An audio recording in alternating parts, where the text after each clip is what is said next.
Aici Chișinău, Radio Moldova, programul 1.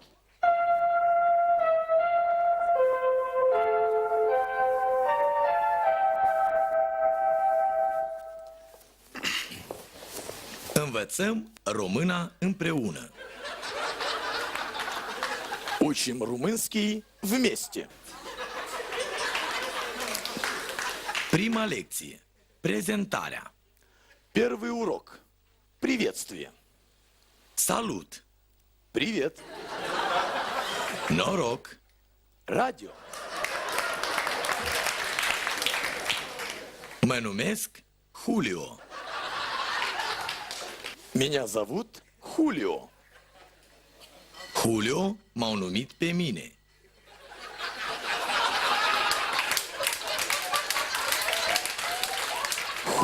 Меня так назвали. Eu m-am născut în satul Gura Bâcului. Я родился в селе Род Быка. În Gura Bâcului am devenit bărbat.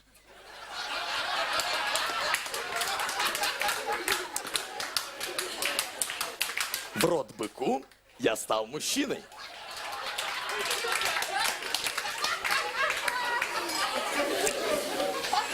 În sat, toți se culcă cu găinile și se trezesc cu cocoșii.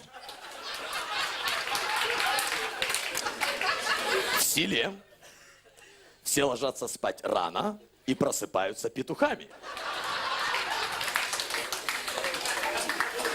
Eu am finisat 9 clase. Я окончил вечерку. Părinții mei lucrează la fermă.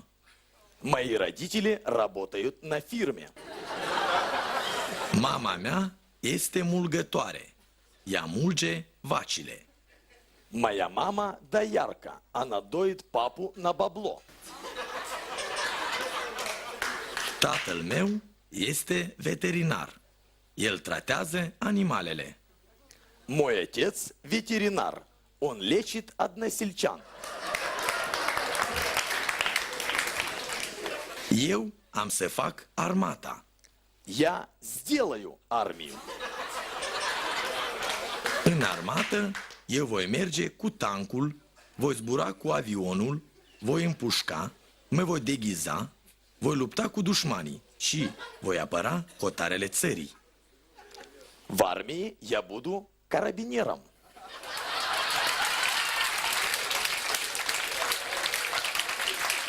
După armată, vreau să deschid o afacere proprie. После армии хочу открыть собственное дело. Totul începe de la mic. Все начинается с карлика. Voi deschide un OAO. Открою СРЛ. Dar poate voi deschide o casă de publicitate. А может, я открою публичный дом. De găsit oameni nu e o problemă. Загасить людей не проблема. Lecția a luat sfârșit. Урок конченый. Vă doresc succese în studii. Желаю удачи в учебе. Дэвидсон, слышал,